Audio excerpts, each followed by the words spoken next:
Hey guys, and welcome to the Movement Docs podcast. I'm Jake. And I'm Mike. And we're just two guys who want to help students and clinicians grow in the field of rehab. Welcome to the show.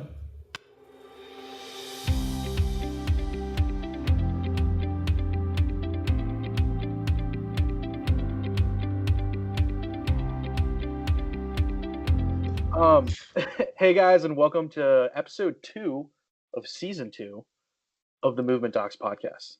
And today we have a very, very special guest who's near and dear to my heart and potentially other parts of my body, because we did a lot of lab stuff together in PT school, and so lots of touching and joint mobs and all that stuff. So very, very close physically, emotionally, spiritually, psychologically. Cal Tracy. Cal is a beautiful redheaded man who's a licensed physical therapist practicing with Excel Physical Therapy in the greater Philadelphia area. He graduated from Shenandoah University's DPT program in 2017. Shout out to Dr. Turner and Dr. Fergus and Aaron Hartstein and all of the other professors that we both experienced at that school. Go Hornets, even though I've only been to one game. He is certified in the SFMA, which is the Selective Functional Movement Assessment, and is currently enrolled in an orthopedic residency program through Evidence in Motion, aka EIM, because everyone loves acronyms. He was born and raised in northern Michigan, Petoskey, and currently lives in Downingtown, PA, with his wife Molly, and also where Victory Brewing is located. I think one of the first moments that Cal and I shared together. This was a little bit later on in our relationship, but we were studying together in just a random room, and I was laying underneath the table, as I often did during PT school, and all of a sudden, 2 Xanarkand from the Final Fantasy X soundtrack comes on, and I think I kind of hit my head on the table and hit some chairs and stuff, and it was just we locked eyes with him and was like, is that from Final Fantasy X soundtrack? And that was kind of our stepbrothers moment. So immediately went into karate in the garage. Yeah. Yes. And I put my goniometer on his drum set. He was not happy about that, but it was So Cal, welcome to the podcast. Yeah, guys, thank you for having me. This is I'm honored to be here. I don't know exactly what I'm gonna impart, or it's more I'm just happy to see you guys and chat with you guys and experience this. So, if you're ready to just have fun, keep listening. Otherwise, I'm not sure if there's any wisdom coming out after this. I think what Cal's trying to say is he's a long-time listener and first-time caller. Long time, first time. Long-time, first time. Well, we're happy to have you, Cal. I don't know how you read my mind. I was going to say that. I don't know. Cal, I don't know. We've shared many things together over the years. Beers, burgers. Trying to think of other things that start with B.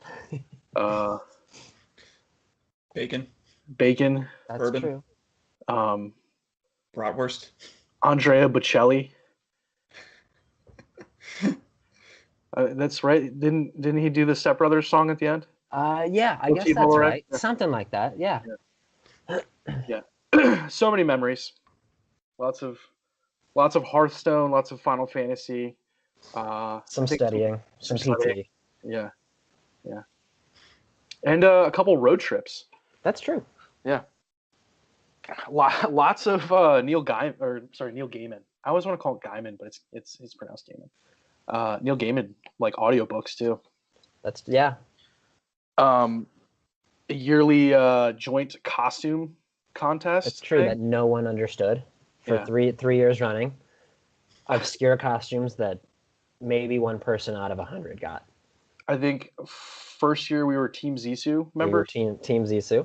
And then second year it was a very obscure reference within an obscure reference, because I don't know if anyone is familiar with the show Community. Well, you better be, because that's one of Cal's favorite show of all time. And in the show, Donald Glover, aka Childish Gambino, aka Troy, aka Little Dicky, aka no, I was gonna leftward sloping goniometer. But yeah, Childish Gambino's character, and then I forget who plays Abed is Danny Abed. Pooty. But they play the Constable, or no, sorry, the Inspector Spacetime and Constable Reggie, which is like a riff on Doctor Who. And so it's like one of the most obscure of the obscure like things that you could ever do. And Cal and I dress up as the Inspector and Constable Reggie. This is a good photo. And then third year, we absolutely wrecked the first year party because he dressed up as Cloud from Final Fantasy VII and made a 7-foot-long Buster Sword out of cardboard and duct tape. And I went as Barrett from Final Fantasy VII. So I just had like a foam roller tube on my hand. That was good. As you do. So, And now you've learned most things that you need to know about me. yeah, I think probably like 90% of our listeners are probably just like turned off at that point. I can only imagine how weird people think that I am when they listen to this show. But it's you, man. So. Yeah, it is you, and it's wonderful to have access to your brain in all of its functions for all things, whether they are PT, moving forward in life, knowledge, pop culture references, weightlifting. Really, you're a good number to have in the phone book. Mm-hmm. I wish the phone books were still a thing. So you could rip them. Do you guys remember in like middle school when you like had like a school directory and you could like call up your crush? Yes, I never took advantage. I mean, I was just saying that because I was trying to play off being cool in middle school, but like, I mean, like it's just we don't have phone directories anymore. Everyone's always just like Google it or like think about this. How many numbers do you still know off the top of your head? That work? Yes. Well, I guess any of them. I can remember my dad's old cell phone number that he hasn't had since like 2002. Yeah, like I've got my phone my house phone that is no longer a phone number. I can tell you one of my good friends from high school, his number's still in my head, that house number. I know my wife's, I know my family's cell phones. It's like a dying art. That is a fun question to ask. That's like a good party starter. Like, how many numbers do you know off the top of your head? Because my contacts have like never fully synced with my iMessaging on my computer. Like I recognize that Mike's number starts with like 607 and Cal starts with 231. And I think David is he 584 or 684? I don't know. But I can like, because it's not saved as the contact, it's just saved as like it's just the numbers. And because of all the instant messaging we did during all the classes we took in grad school, I like recognize numbers, but I wouldn't be able to dial them off the top of my head. Just interesting little sidetrack. Yeah. About Mike is a long time first time. This is where you jump in and pull us back on the course. Okay. Well, I mean, we've gotten some good background information in history so far, which is good.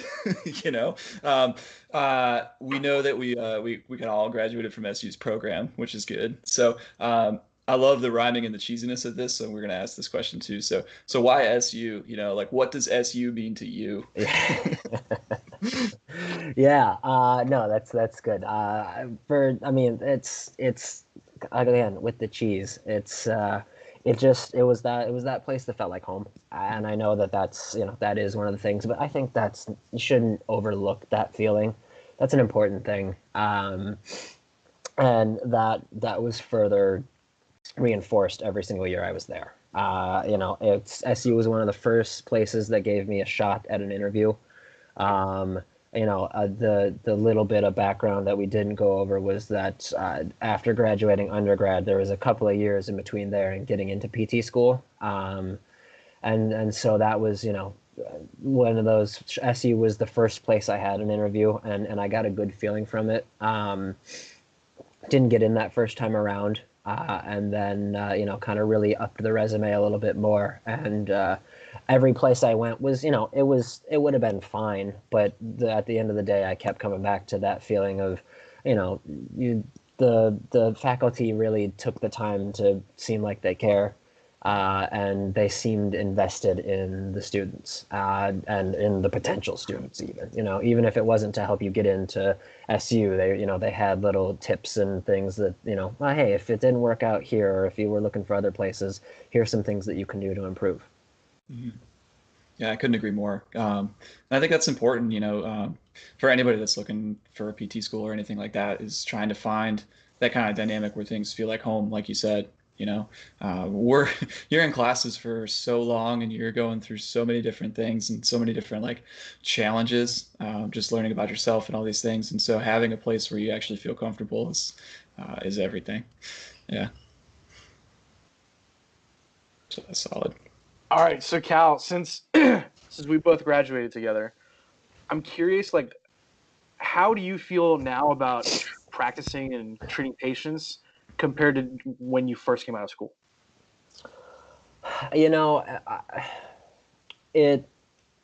The basics are still the same.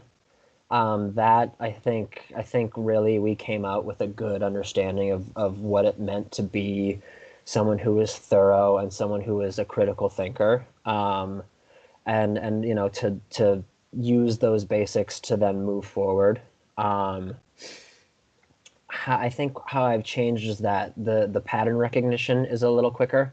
Those first, even in the first few times that you were out on a clinical rotation, or, that first couple of months where you were practicing, like you wanted to check off every box of the pattern. Like, this is a cervical spondylosis with a radiculopathy. Like, what's the 4-test cluster? Like, let me check all those boxes off. And like, well, actually they have like a full range of motion, or like an equal range of motion, right versus left rotation. That's not like, man, does that mean it's something different? Like, no, it doesn't. Like this happens. So that, those little things don't throw you as much. And then the other thing that I don't know if it's changed, but something that I've started to appreciate more, at least, again, this is a little anecdotal, this is a little pain science education stuff, is that we are really treating the nervous system most of the time. There are physiologic changes that we can make, like with the tendinopathy. Yeah, sure. Let's make some real physiologic change there through a lot of the exercise that we're doing. But outside of a lot of that stuff, I find the most results happen when you think that you're treating the nervous system and not just the capsule mobility in a shoulder or something like that. Mm-hmm. Oh, absolutely. Yeah, no, it's kind of interesting because when you look at it through that lens, it's like all these different techniques that you might be able to use are all just different ways to kind of modulate pain. Yeah. You know, No, that's exactly it. mm-hmm. Which is kind of cool. And I mean, obviously, like if you look at a lot of the people who are really big into the research, I mean, guys like Derek Miles and Michael Ray, and a lot of people like in clinical athlete and stuff like that. I think how we operationally defined some of this stuff is maybe not as strong, and I think there's still kind of like some gray area as far as like we don't 100% know exactly what we're doing, right? Like we don't know all the mechanisms. Right. We know that there's some things out there like mechanotransduction or whatever it is physiologically, like how we're creating some sort of a stimulus or change. But a lot of it is kind of like, it's really, I think, an example of we really don't know that much. Like you spend three years, if not more, like studying all this stuff to pass your board education your board exam based on your education. But I think for me and Mike, because we'll see what your thoughts are on this because you're Mm-hmm. fresh out and you just started it down at Duke. Mm-hmm. But I mean, like, I think one of the biggest things for me was realizing like how much I don't know. You come out of for school sure. and FCU is like a fantastic school, especially like, Aaron and AJ do a fantastic job with like all the orthopedic stuff and clinical decision making. We have a great neuro professor and like all that stuff is like, and I know you said recently you've gone back to using a lot of Dr. Fergus's stuff for treating some of your patients, Cal. Oh yeah. But I think like, you go out all bright-eyed and bushy-tailed and you're like, I'm gonna fix everything. Like I'm gonna manip the crap out of people. We're gonna like put stuff back into place. I'm gonna heal you with my hands.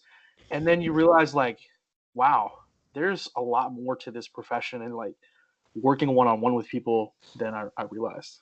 Mm-hmm. No, I couldn't agree more. There's a term that somebody told me just recently, and I thought it was applicable for somebody that's fresh out too, is ESB, which is exploding brain syndrome. Or no, EBS. Yeah, EBS. That's right. I'm not very good with acronyms, but yeah, exploding brain syndrome. And so it's that whole concept. Like you graduate and you come out and you're like, all right, I'm going to make some changes and all this kind of stuff. And there's so much more to it. And like you guys have just said, the more that you like, I don't know, you have practice in working with patients, the more you realize you don't know. And you just like, I don't know, it's been a challenge for sure, and definitely an eye-opening experience. What I've found has been really helpful is, gosh darn it, just taking the time to listen to somebody and spending the time and making sure that they understand that you hear them, and then that you're there for them to try to make a big change, or at least anything that you can do to kind of make that connection, has been helpful. But I'll be curious what your guys' thoughts are and all that stuff too.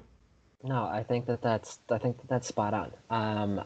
Because all of this, I don't think that anyone who is in school or is new to the profession should take away from this conversation that that you're not going to be able to help when you come out. That's not the case at all. Like, you are prepared to help, and I think that if just going off of what Mike said there, I mean, creating those relationships, there's some evidence, there's some good evidence that says that that's half the battle. Like, if someone feels connected and appreciated and that you have their best, their well-being in mind, and then you're going to do your best to make them better, that's going to help them buy in. We talk about patient buy-in with people all the time and how important that is. That's your first step. That's your first foot in the door to helping this person get better. So, don't take away that, just because you don't know everything or that you don't know a lot, that you're not going to be able to help. That's, again, you're very capable. You're going to be able to do it. You're going to be able to get people better. People get better if they trust you and, buy into what you're giving them. Yeah, and I think I guess I didn't want it to make it to come across like that. Like if that was what was taken away. Oh no, goodness, No, no, it definitely didn't. not. It didn't. I think I could just see someone Yeah. taking it that way. I think it's more of just like understanding that it's okay to feel that way, Right. because you're gonna, especially when you first come out, there's gonna be moments where you're gonna eval somebody and you're gonna go, what? Like, Yep. there's gonna be patients where you're going down the list and you're like, I can't, either you can't reproduce it or it reproduces in ways that just don't make sense. And so, you at that point, it's like, well, I know that if I use education and reassurance, right, talk to them about pain a little bit, let them understand that, like, pain's a natural process. This isn't the end of the world. This is something that we're going to work together as a team. Here's my hypothesis for what's going on right now. And we're going to do our best to work as a team to try and help you, kind of guide you through this as you rehab, right? And then what I do, especially because there's tons of people that I'm like, I don't know if I'm going to be able to make a difference with this person. But a lot of times, if you just give them some non-threatening exercise that just gets them moving, it does. Again, we don't know the mechanisms, but it probably does something to the nervous system, as well as building a good rapport and like just being a good human. Like that alone, right there, could probably knock out somebody's pain, like potentially like 60-70%. Yeah. Yeah. And again, as long as you're using critical reasoning and you're not throwing someone into an unfamiliar territory, start simple and make sure that they feel safe and they're not going to get hurt. That's perfectly reasonable. Like that's you don't have to. You want to minimize how many things that you throw at them where you don't think you're going to understand the mechanism, what's gonna help and what's gonna hurt. But boy, if you've got some clinical reasoning behind it, that's that's more than enough justification, as long as you're safe to give someone an exercise that let's find out. I think sometimes, kind of off that too, it can be very daunting. I know, especially for me as a new clinician, like sometimes you get to the point where you're like, well, what do I work on? Right? Like, and I think sometimes if you can just figure out, like, what is it that you want to do? What is it that you can't do? and what are things that you can do, and how can we make the things that you can do slightly more challenging over time so that you can do the things that you want to do. You know what I mean? It's kind of like just regressing stuff back and going, okay, well, you can't hike and stairs are painful, but what is something that we can do that's like kind of like stairs? It does a lot of quad stuff, but that you can tolerate. And like, let's just start with some sit to stands or like a box squat or, something easy. And then let's progress you to some single leg stuff. And then maybe let's do some step ups and then just kind of work toward, that kind of progression. Yeah. And I think it can be very easy, especially, to kind of get caught up in thinking like big picture too fast and maybe not really thinking how easy it can be to scale something back.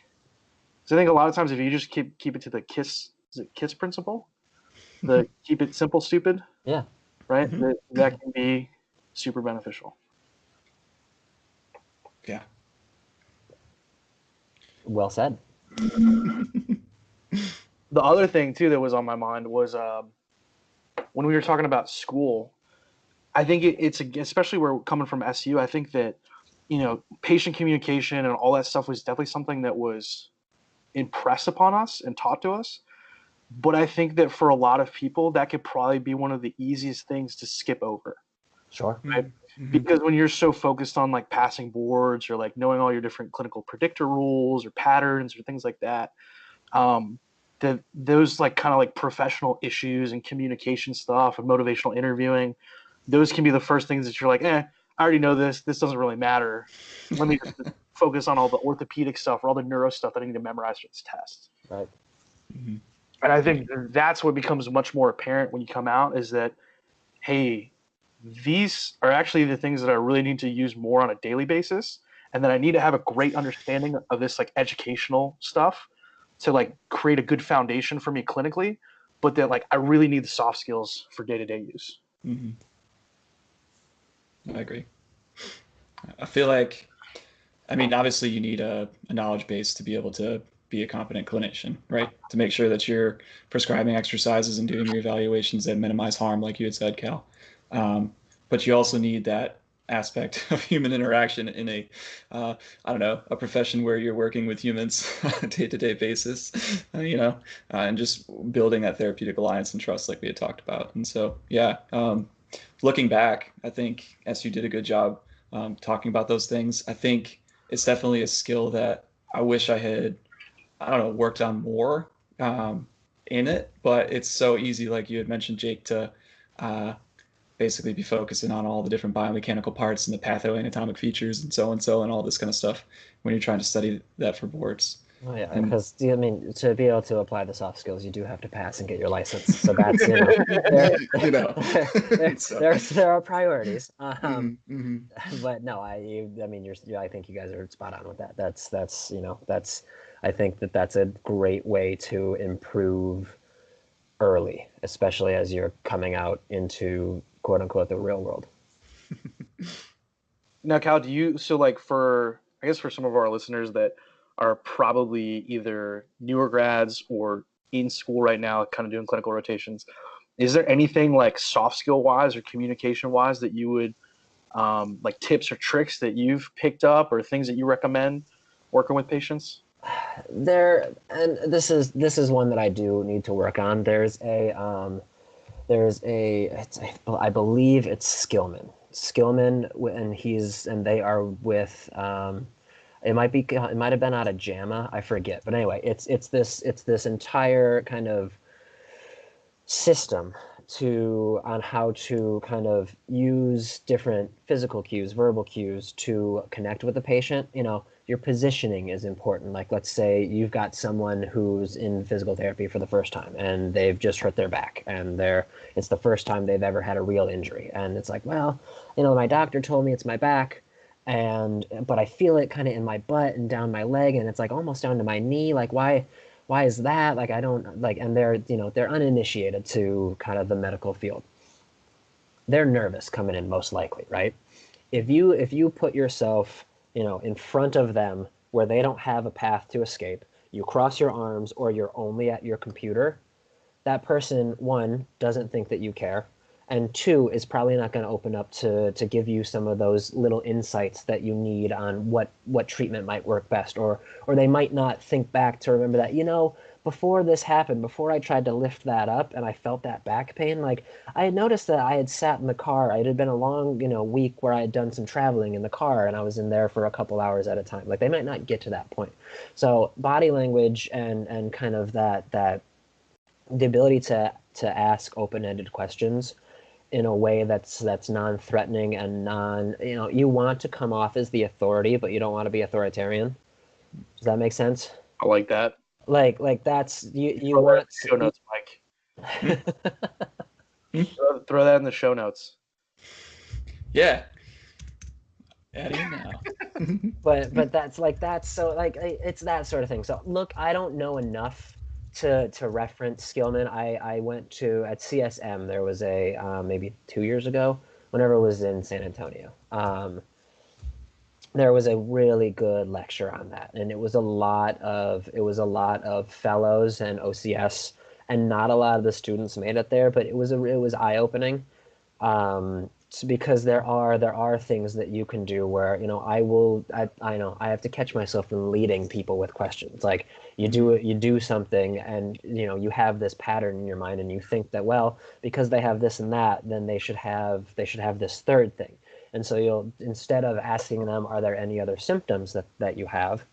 And the question, like, so do you also have pain that goes here? Or was the pain burning? Like, and you lead them to an area. And that, again, if someone is not as used to advocating for themselves or are ready to defer to you as the expert, then they might go ahead and agree with that to not sound stupid, even though, no, it's not that they have burning pain or it doesn't go down there. In fact, you're quite wrong, Mr. Physical Therapist. Like, here's what my pain is, or something like that, Mm-hmm. I think kind of going off that, that whole open-ended question thing. One of the things that I picked up from Aneta, where I work at Pro, is to not like. I mean, you have to be careful with it sometimes because you don't want to go too deep, right? You kind of have to read the patient and see if they're like. Sometimes you get talkers and like it's like, look, I got 15 minutes. We gotta like actually do something with you because I got patients coming in. So like there's definitely some patients like that where you need to be a little bit more concise and trying to cut some stuff off. But definitely with those open-ended questions, there's an opportunity to really kind of get what's going on, right? If you just ask somebody, like a very simple question, you get a very simple answer. But if you ask them an open-ended question and you ask up maybe a couple more questions based off of that, and just say somebody's nervous about something, and it's just like, yeah, I don't like jumping, or I don't like impact activities. And I could just write that down, like, oh, a patient doesn't like impact activities. But with a lot of people, if you ask, like, well, why is that? And maybe you get an answer like, well, I think that my knee's unstable. And when I do these things, my kneecap feels like it's popping out of place, right? And so that could be a huge thing for you right there. Just the fact that they're nervous when they do these activities because they feel that they have this inherent instability. And then that gives you an opportunity to show them later on when you do your evaluation, like, hey, look, your kneecap moves naturally, but this doesn't mean that it's popping out of place, right? This is completely normal. And I think that what's maybe triggering that is just this more fear and anxiety that you associate this movement with pain, right? You kind of created this conditioned response where something happened and your knee hurt when you're doing an impact activity. And so now there's almost this expectation that there's going to be pain, expectation that there's going to be instability, right? So I think like knowing when to follow up on some of those questions is something that for me has been like a really big eye-opening thing that I've been trying to work on a lot over the past like year and a half, just to kind of like lead me to some of those more potentially maybe emotional, maybe like anxiety related, but it leads to a lot more like moments where you can connect with somebody and hopefully alleviate some of their concerns. Absolutely. Here comes little chills. This happens every show. I get chills all the time. You guys make me feel warm and fuzzy. Well, now we can see it. That's Yeah, right. That's yeah, you can true. see the Man, oh man. shuffles. Oh, I love it. It's fantastic. I mean, well, we've touched on a lot of this different stuff, and talking about kind of like your experiences as you graduated to where you are now. So, Cal, if looking back on the experiences that you've had so far, from when you graduated, if you could hop in a time machine and go back to 2017 when you graduated and give yourself advice on what to expect, or like any tips or tricks that you've learned, what kind of advice would you give yourself? Kind of moving forward to the future from the things that you've learned? Yeah, that's a good question. What I mean, I think what I would what I would say, at least the first thing that comes to my mind is don't sweat the job search so much. You know, feel take ownership of the kind of practice you'd like to be at. And that's not a commentary on where I'm working right now is awesome. It's a good place, and there's good work being done there. But that's something that, yeah, that could cause some anxiety. It did cause some anxiety. And you don't feel like you are necessarily able to come from a position of power or a position of here are my demands. Like, everyone says it all the time. You're also interviewing your boss when you go into a job interview, and as a new grad, yeah, you don't have all of the bargaining chips in the world, but you are someone who can bring value to your place of work, and you need to recognize that. So that's the first thing that pops up in my brain there. And then second, don't be afraid to, like, just any and all education opportunities. Take them, like, take them and use them to the best of your ability. Like, you're gonna, even if it's not your favorite thing in the world, or you felt like, man, I didn't get a whole lot out of that course, you'll find yourself later on being like, oh yeah, I remember that. All right, I'm gonna use that here. Man, good thing I took that course, or good thing I read that article, or that kind of stuff. Mm-hmm. So I guess on the topic of education, you are currently in an OCS residency program. Yes. All right, tell us a little bit about that. Sure. So it's through EIM, and it's a nice process that where I work has a little partnership with them. So yeah, it's made getting started pretty good. What I will say is immediately is that when you're looking for a residency program, look into what the style of teaching is and what your style of learning is. Because all of the experiences that Manly and I didn't get into before, as in the little intro there, those were some highlights. There were many hours of just working as our little study group to just get the work done and go make sure that we were accountable to one another. That's my study style. I like to have a group to, one, keep me accountable, and two, keep me on track. The EIM stuff is good.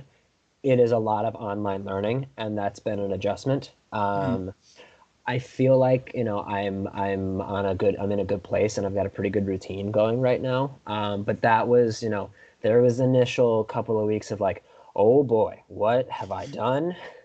How do I get this done? Where do I look for anything? Like, it's it's because it's you, and you have people that you can email, but you're also working full time, and there's only so much brain space that you can keep to thinking about well, I got to look at that syllabus, but also I've got to write a couple notes, and boy, if that treatment session didn't go well last time, how can we make that better? And so there's and then you want to check the boxes of, all right, here, I got this done, I got that done, I got that done. And so make sure that when you go into something, what kind of organization you're going to need and what kind of support group you're going to need. Again, things are good now. Though the first couple of weeks was kind of a wild ride.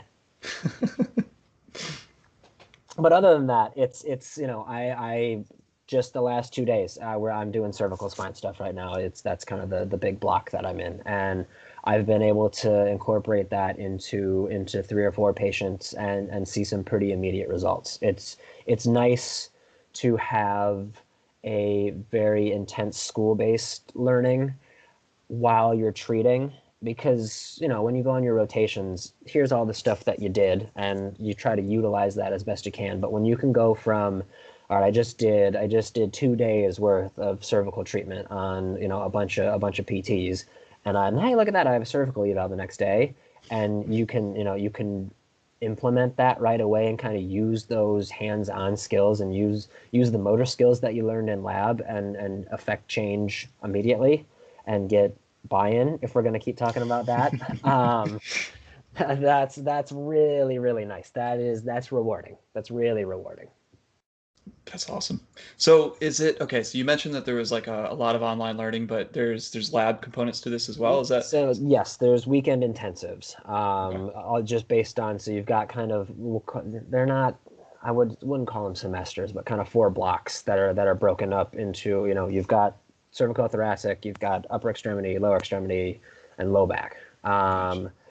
And with each of those, there comes something, another kind of supplemental course. I can't even call it supplemental course, just a second course that, isn't necessarily tied into exactly what body region you're working with. But like right now, I'm doing a musculoskeletal imaging class. And so like I've got those things there. And again, that's a lot of reading, online lectures, and then discussion board posts where you've got a cohort that you're working with, and you're responding to some of these guided questions, and then the rest of that week and a half or so, you are let's talk about this, let's hash this out. Why did you think that? Here's what my impressions are. Here's what I've seen in the clinic. What do you find effective? That kind of stuff.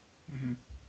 That's so cool. It's nice to have, like you said, it's kind of like you have this like the educational component while you're practicing, and so you can practice the skills and the things that you've learned in that kind of intensive or in the classes, and right to your patient care and kind of help with patient outcomes. I think that's neat. Do you think it has a lot to do with just the reflection aspect of the thing, like the guided questions and like the accountability, or is it in addition to like the learning aspect of things? Like I guess what I'm trying to ask is, is it more so the course material that you're learning, or is it the fact that you're kind of reflecting on each of these different patient cases? Like, where do you think that all plays out?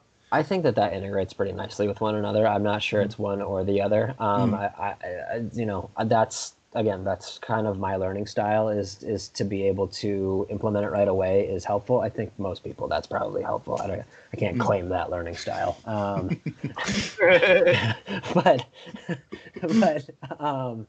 I think that being held accountable by this is what we're reading this week, and we're gonna have a discussion on it, allows you to gives you, I can't think of the word right now, lights a fire under you. That's whatever that one word is for that phrase. And it makes you responsible for it, and so on top of that, then learning it and having it fresh in your mind, and then being able to apply it somewhere and seeing tangible results, that combination meshes nicely. Yeah, it's cool. It's almost like the visual in this, I don't know, but the visual I get is almost like it's like a pressure cooker. So you're kind of going through and learning all this information, and it's kind of like pushing down a little bit to kind of give you that kind of like fire underneath you and all that kind of stuff, motivating you to kind of continue to challenge yourself to improve. And then, the result is this beautiful like dish that is your clinical practice, I guess. That's right. Yeah. It's not a perfect metaphor, but it's good. I could go for a pressure cooked meal right now. What about a crock pot meal in your small tan and brown crock pot? We could do it. Perfect. We could do it. That's the one that was mysteriously missing from your house. Oh my gosh, I looked so long for it, and my poor wife. I did you move it somewhere? Like, where did it go? And she's like, did you just leave it in Winchester? And I was like, no way. And then after thinking about that for a little bit, she comes, you should text Manly. And I was like, all right, I'll text Manly. And sure enough, Manly has it when we were in the same house in Winchester, and I had egg on my face. I had crock-pot on my face. It was funny because it was the crock pot, it was the beer glass that you left at Bobby's wedding, and then another beer glass. Yes. And so when we went on the David's bachelor party road trip, I showed up to Cal's house and was just like, here's a pile of your things from a year ago. Oh man, if only I had saved some of the Tupperware that we threw out to bring to you. I claim very little of that. I wasn't there long enough to have any of that be mine. So, Mike, you remember the house the townhouse that I was in, right? Mm-hmm. It was pretty close to where you lived, where I live now. It was the house that we were in was basically just a revolving door of PT students. And so it started off in undergrad with the original cast members of the house. And then people graduated and left, and then Brad came in, and then Tyler graduated, and because of the ratings, they decided to get rid of the Asian cast member and bring on another white guy. It was a questionable call as far as usually how it works, but Tyler left, and then I came in. And then from there it was David, and then Blake, and then Cal, and then Brooke, and everybody else. Not really in that order because I messed it up a little bit, but there were so many people that lived in that house.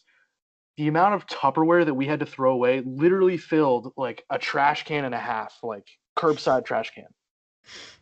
Oh my goodness. David and I spent 2.5 hours just finding Tupperware, digging it out of places. It was ridiculous. And the amount of papers from Curtis's freshman year English class was insane. It was crazy. It's a good house, though. Lots of memories. Lots of memories. A lot of fights. I just remember Brooke and not Brooke. David and Curtis would just go upstairs while Mom and Dad were fighting. That was the overlying season arc of season 6. Yes. Yeah. Good times. Oh man. So back onto the topic of continuing education, because I don't know how we got to Tupperware. Oh, because of Crock-Pot. Really, Mike, this is all your fault. So sorry. I'm not, though. That was a great story. So you're entirely blameless, Mike. Dude, so talk about some of the courses that you've taken. Yeah. Well, right away, kind of that third year of PT school, I was fortunate enough to go to CSM, which was a fantastic opportunity. That is really a whirlwind, and you're gonna learn a lot, and you're gonna leave CSM physical therapy, and you're just gonna I'm gonna use all of this, and it was so much so fast to you'll use some stuff and you'll remember it and it'll be good. But I like the one topic targeted stuff. So in the bio, I've taken SFMA level 1 and level 2. That's made the biggest impact in my kind of clinical treatment at this point. Outside of that, I took a webinar with Adriaan Louw, which was cool. That was a nice pain science webinar through APTA, and that was good. I was able to incorporate that a bunch, and that's where that combined with some of the SFMA level 2 correctives and kind of the framework for that is kind of where, I've got to this point where we are doing a lot of nervous system treatment. I know we indirectly or directly, but that's, there's enough that makes sense there, and there's some pretty good literature out there about it that much smarter people than me who are putting this all together. I just get to be the messenger, which is kind of fun. That's kind of started to incorporate that into, there's a lot of stuff we're doing to treat, the nervous system. Outside of that, the EIM stuff is going right now, and again, right now this is cervical and the musculoskeletal imaging, and I don't have a disk drive on my work computer, so everyone comes in with their images, and I'm like, ooh, I'm ready to look, and then I can't. Oh. So let's talk a little bit about the SFMA, because I know we had Dr. Mike on like last year, and he did an SCS residency with Kyle Kiesel down at University of Evansville. Yeah. And so I think we touched on it a little bit there. Mike and I have both been to a clinical at Exos down in Gulf Breeze, and I think that's where we got exposed to a lot of that stuff.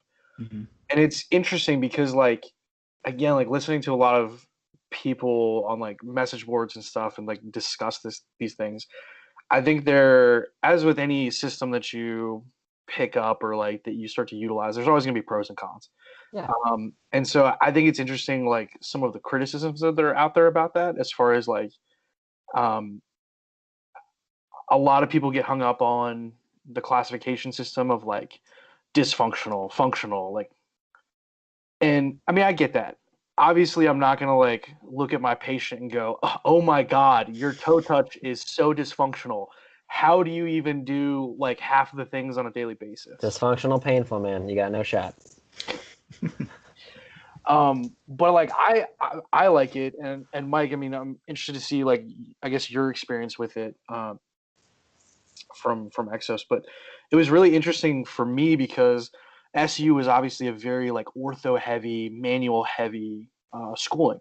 Yeah. And so going to Exos and like being a little bit more immersed in some of the kind of like just other end of the spectrum stuff, like very exercise focused, very exercise heavy, a lot of like SFMA stuff, like correctives and assessments and all that. It really like, I think I did a complete 180 after that clinical. Because before that I was like, I'm going to do an ortho residency, like manual therapy. And then I came back from Florida and I was like, dude, I haven't touched somebody in like 3-4 months.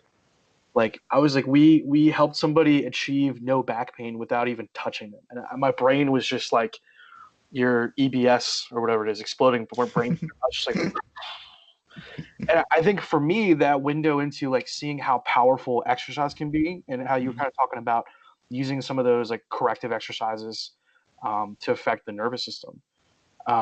It was just a very eye-opening experience that there are other methods out there, and that, just a testament to how powerful exercise can be.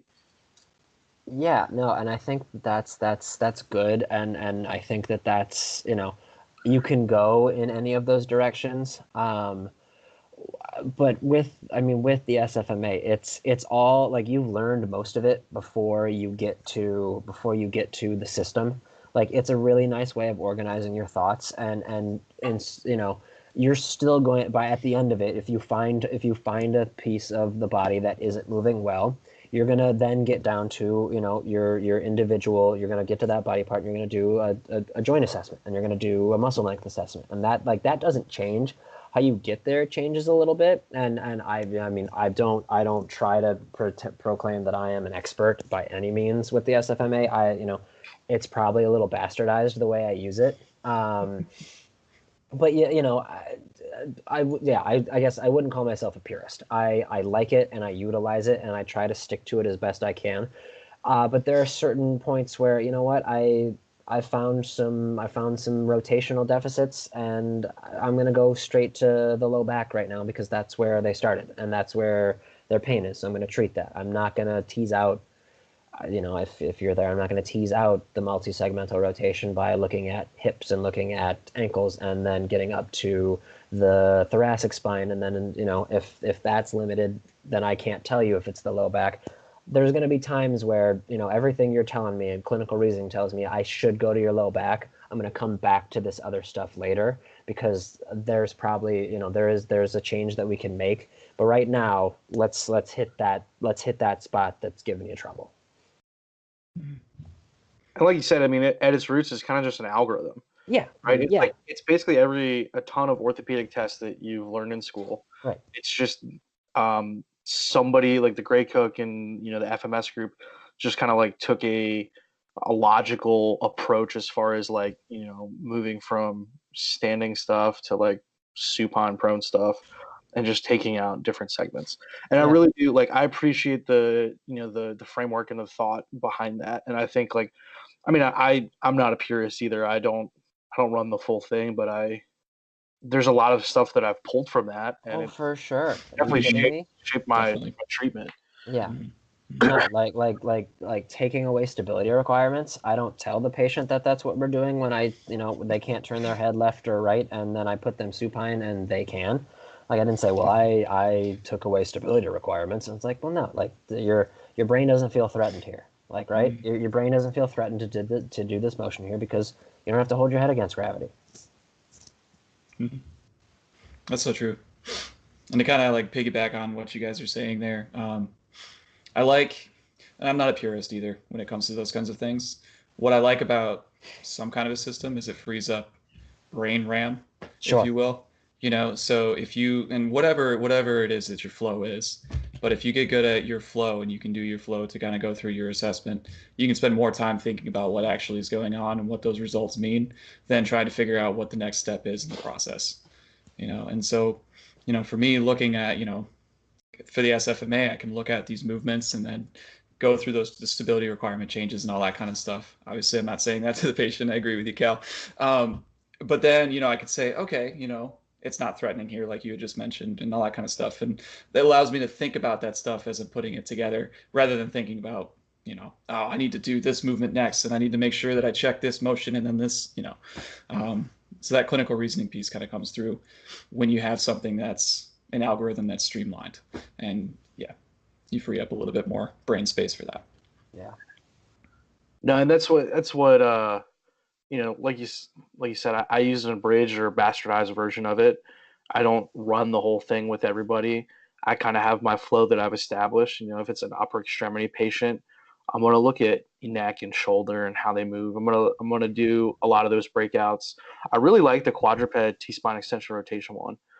And I actually showed that to Aaron in clinic a couple months ago, and he was like, I like this. Yeah. Something that I would see myself using. Yeah. And so I think that there's a lot of like cool stuff that even maybe you've learned, but you haven't really thought about applying it in a specific way. And I think it can be a very easy algorithm that anybody can apply, right? Whether you're coming from like a Maitland background, if you're like super into manual therapy and joint assessment stuff, you can very easily apply that. And in fact, I think that to some extent they encourage you to do like localized assessments and stuff of joints. Yeah. And so it's just if you can learn it and you can kind of pull some stuff from it, I think it can help to be a way to streamline your evaluation process. And that's kind of like just how I practice. I'm definitely like biased towards it.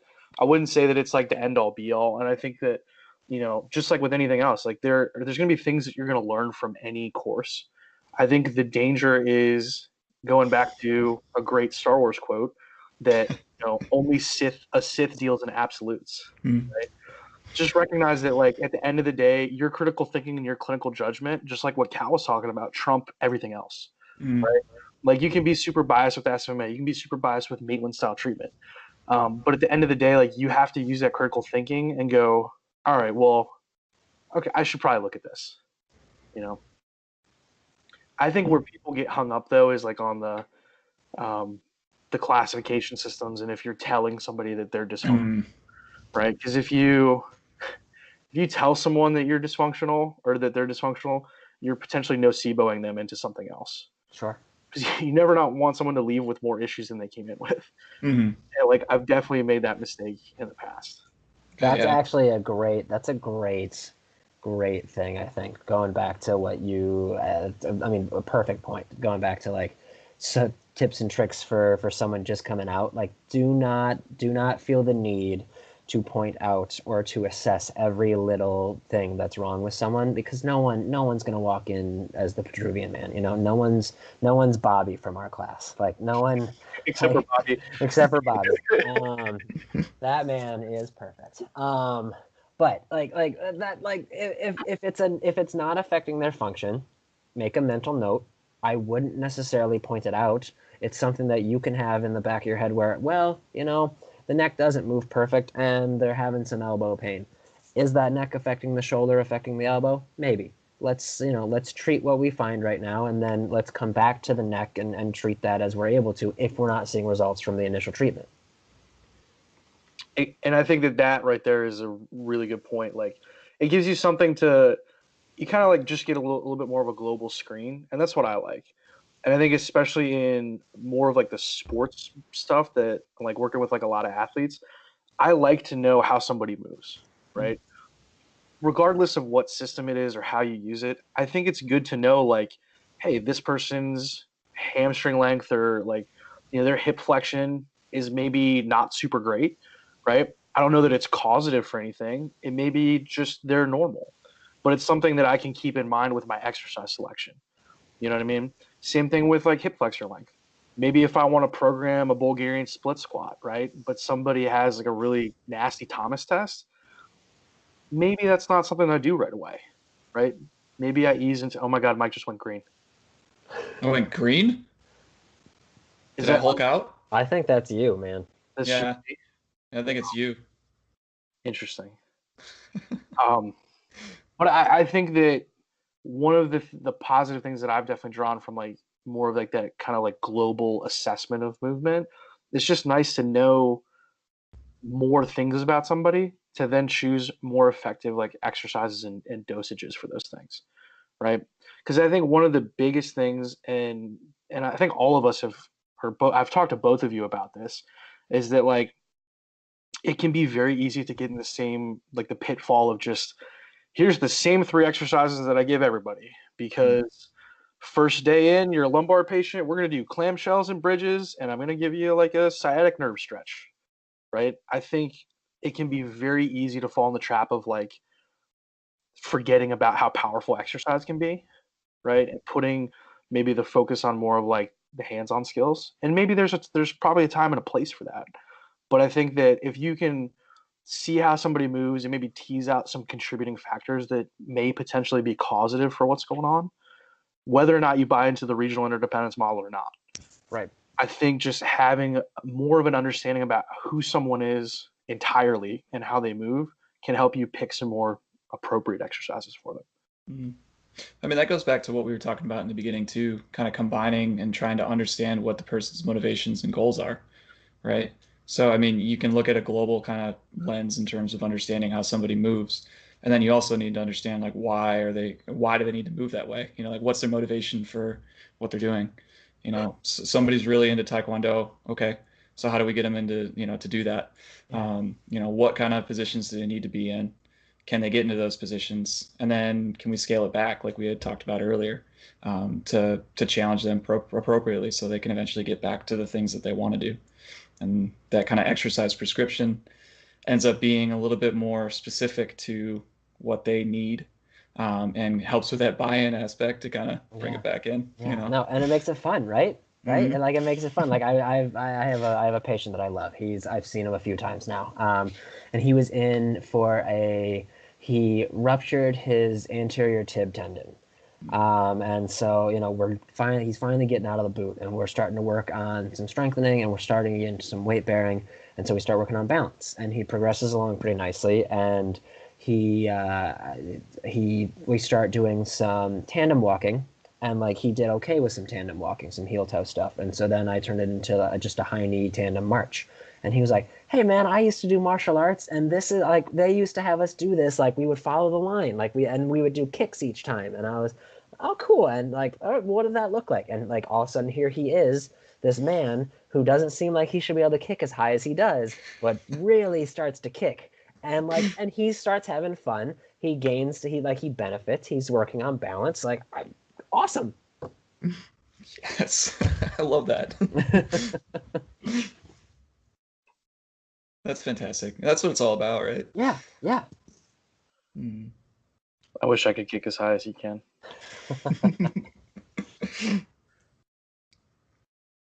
Someday. Goals. There you go. One day. A boy can dream. What's the Walt Disney quote? If you can dream it, you can do it.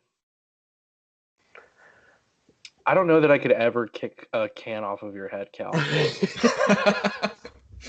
I could definitely dream about it, but I don't think that will ever be a reality. Well, shoot me a text when you do dream about it. I'd like to hear about that. Oh man, I had some weird dreams in grad school. I don't remember a lot of them, but I remember talking about them definitely with like you and David. And just there being some weird stuff. Well, again, your mind is a beautiful and strange place. Yeah. It's kind of like what's the Rick and Morty episode where her like childhood friend was banished to that like planet? Yeah, that's in the 3rd season. I can't remember, but yes, yeah, she abandons him there. Yeah. What was it? I forget what it was called. I'm gonna Google search some stuff. Yeah. But Fruipyland. Fruipyland? I think it was Fruipyland. That sounds right. But I feel like that's probably my brain is probably that. Middle Earth, the collected universe of Star Wars, Trek, and Gate, not necessarily in that order. And just like some other random stuff thrown in there. There's got to be some sort of like testosterone room in there. Mm-hmm. Oh, definitely. I mean, there's like Fruipyland hosts all the World's Strongest Man every year. Oh yeah, good. Sometimes the weights are made out of like Fruit Loops and donuts, but you know they're just very heavy. Yeah, there's a lot of mass density. Yes, density. Actually, our gravity is like 400 times that of Earth.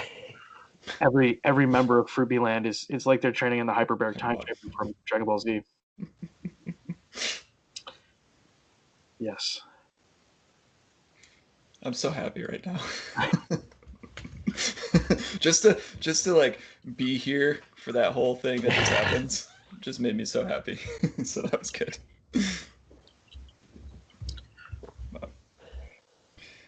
Very good. Oh man, Mike, what else do we need to talk about? What's on this thing? Beer? Is that what we're talking about next? We could talk a little bit about that, and then I think we're running pretty close to the end of our show too. So why don't we let's talk about some homebrewing stuff, and then we'll ask you some of those final questions that we have here. So that sounds good. So for those listeners out there, people probably aren't super familiar, but Cal, you're a homebrewer, right? Yes, yeah. Been doing it. What year is it now? I've been doing it for about 7 years, 7 or 8, something like that. Right on. Okay. What got you into it? To be honest, I had a buddy who did it in college, and you know, as one sometimes will do in college, you know, you may partake in a beverage or two, and Lewisburg, Pennsylvania turned out to be a relative hotbed of local breweries. Started to get turned on to some of that stuff and said, well, this could be fun to try to make. And again, I had access to it. It was a buddy who was doing it. I said, can I tag along on a brew day and learn? And he goes, yeah. And that was it. Nice. Well, that's cool. And then it was like love at first sight, right? It really was. I was dating my wife at the time, and Shout out Molly, Farmer Molly. She has 4 brothers, 2 of whom also homebrew. So she kind of had an in on like where to get some of the beginning knowledge, and got me the kind of that initial the joy of homebrewing. the Charlie Papazian book, and I Nice. think I demolished that in like a week, and just like the whole thing, like front to back. And that was, that was where, I started from there, and it's kind of progressed ever since. Awesome.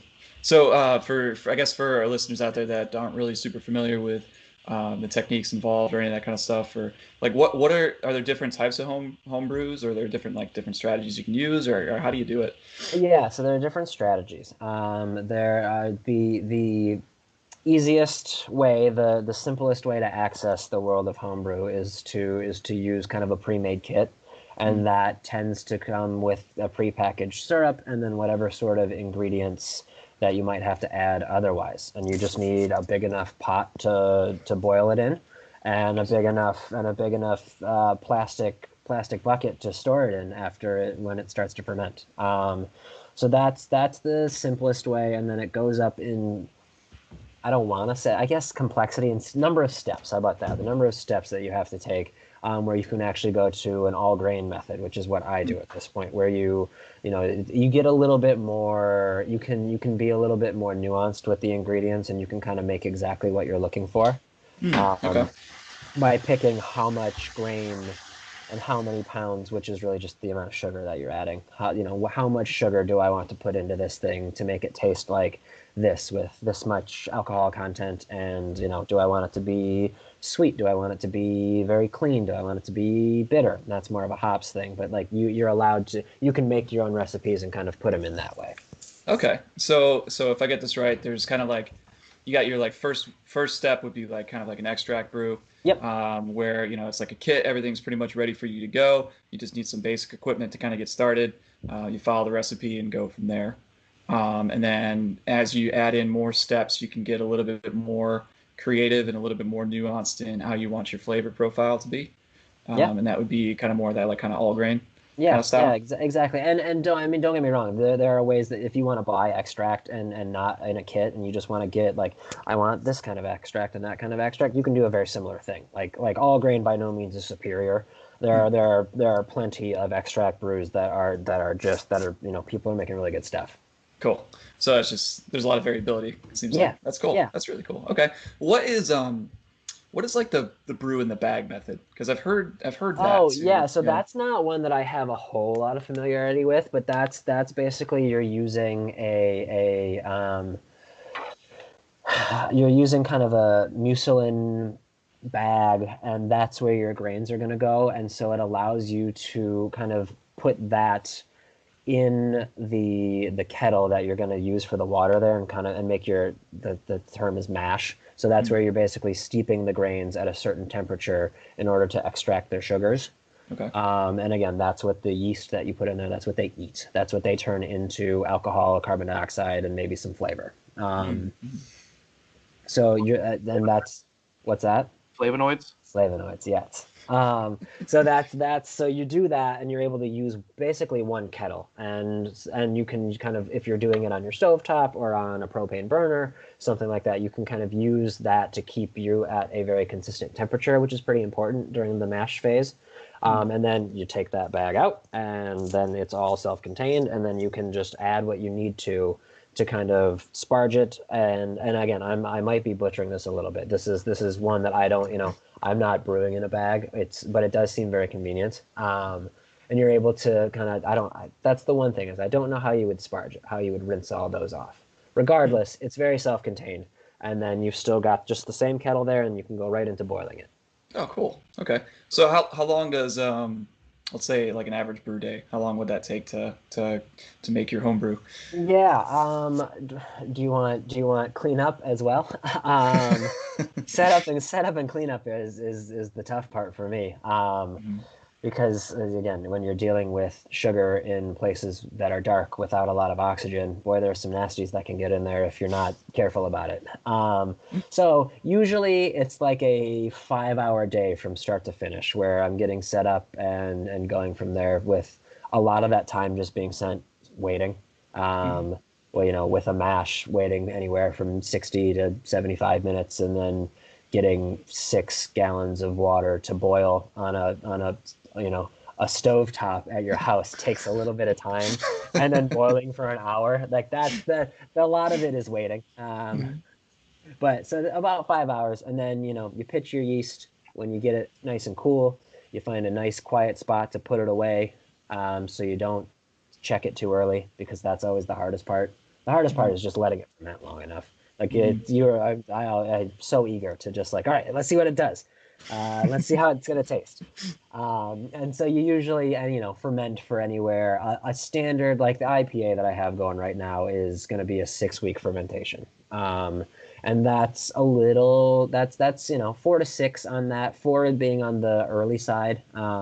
If you don't have a lot of things to ferment in there. 6 being kind of average, and then I've done some heavier stuff that I've let sit for 2 or 3 months at a time before I've bottled or kegged it. Okay. And what is the just kind of curious, like what's the kind of benefit of letting it sit for a little bit longer? Does that change it at all, flavor profile wise? Yeah, you allow the yeast to really do all of the work that they can. There's an initial rush where they are eating up as much sugar, and they're actually using the oxygen in the beer to multiply and create lots of them. And then once that dies down after the first 3-4 days to a week, they go a little more dormant, because now they're anaerobic, and that takes them more time. And if you get it too early, there are sugars left over in the beer that are no longer fermented, so you lose out on some of the cleanness of the beer at times. Also, you lose a little alcohol from it. And then if you do bottle and you you ferment it, or not, you carbonate in the bottle, you bottle condition. If there are any sugars left over and you want a nice bubbly beer, so you put a little more sugar in there, that's when you get things that like to overflow when you open them. Okay. Like what happened to me earlier today. Yeah. Similar. It was a delayed overflow, though. It was not premature by any means. You also gave it a nice 12 months to age, so that's pretty good. The fact that it was not immediate, it was delayed, is that was a pretty solid bottle conditioned beer.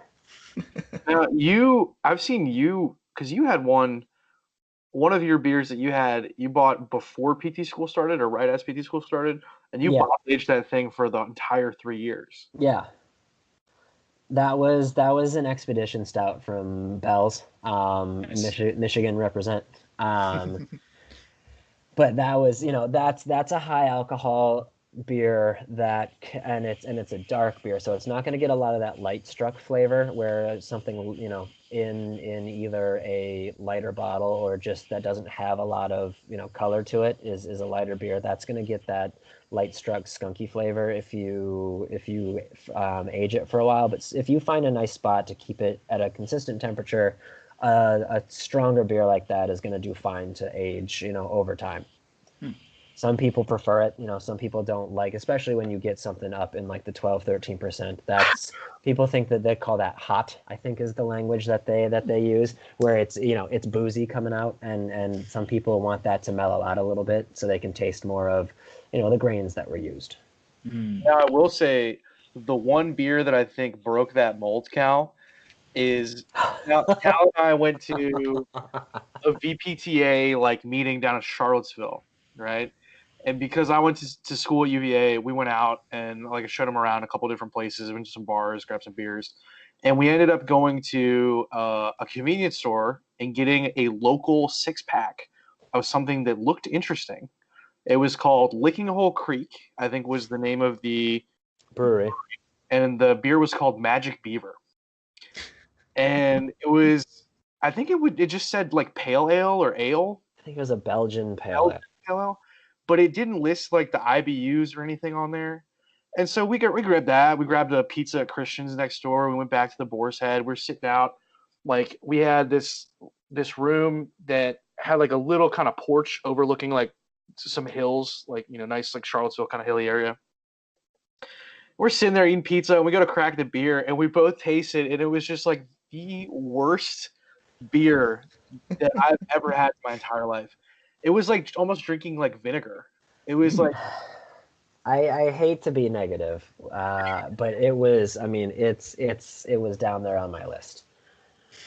It was so man. So Jake did a nice, he did save one. We brought one back with us, and it just sat in a fridge for a year and a half, 2 years, 2 to 3 years almost. Yeah. Because I brought it up for your bachelor party. Oh my gosh, that's right. I forgot where we've tried it again. Yeah, because we brought it back to Cal's bachelor party. Cal's bachelor party was in the middle of nowhere in West Virginia.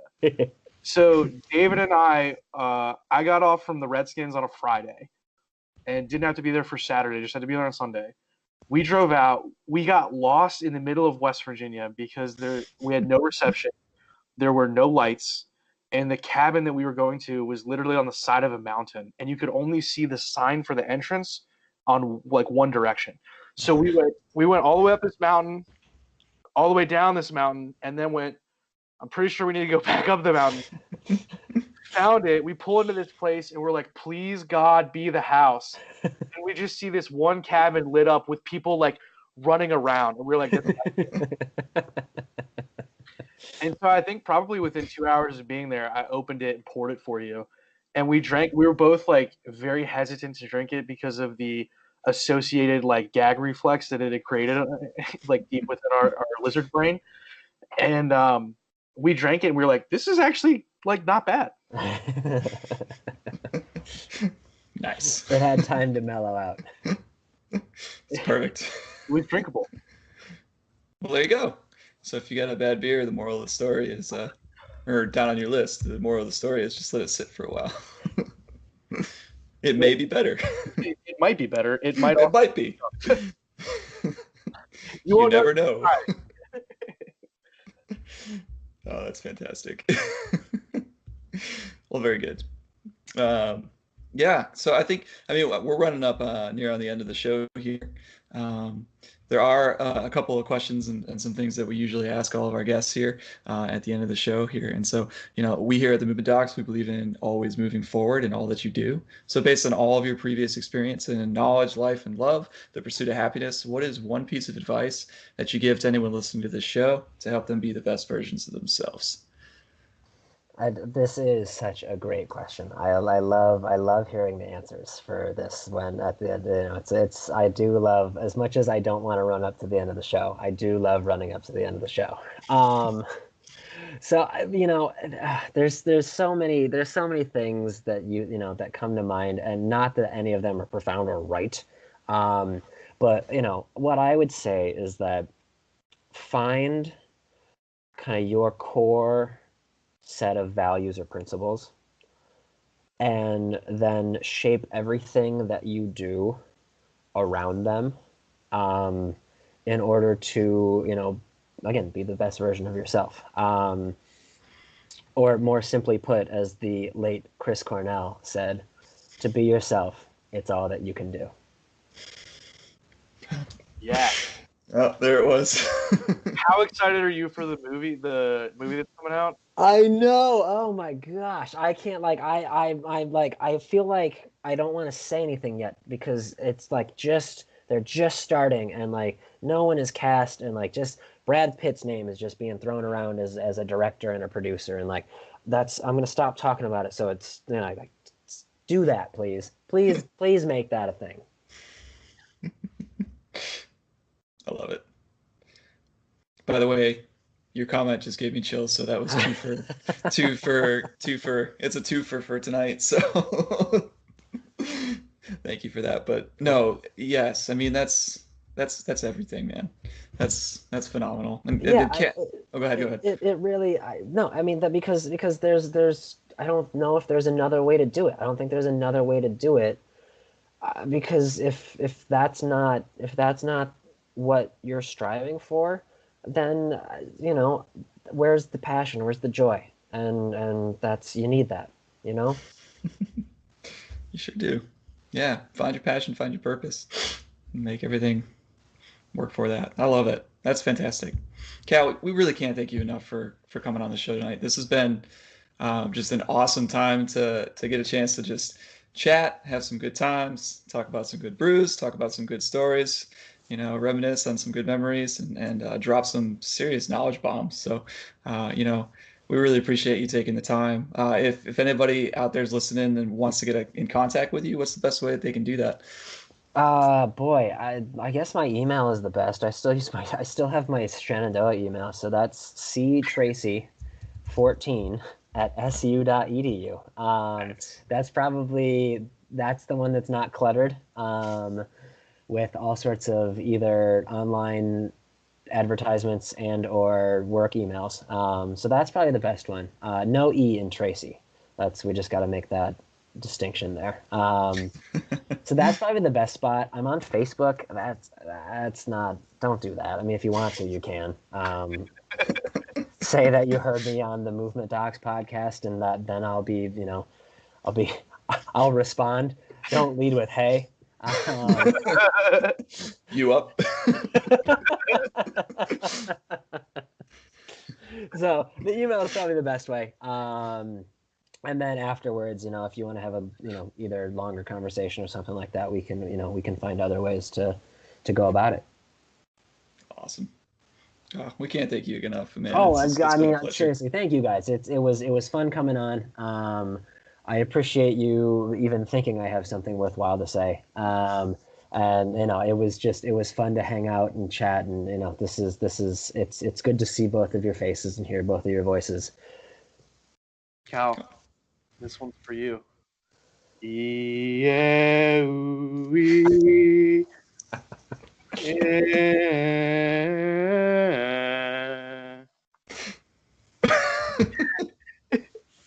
Just Shazam that, everyone. It'll pop up. Don't worry. We will link that song in the show notes. Perfect. That'll work out. Well, thanks again for tuning in this week where we spoke with Cal Tracy, PT, DPT. If you have any questions, comments, concerns, or have a topic that you'd like us to discuss, shoot us an email at tmdmovementdocs@gmail.com. Thanks, and we'll see you next week.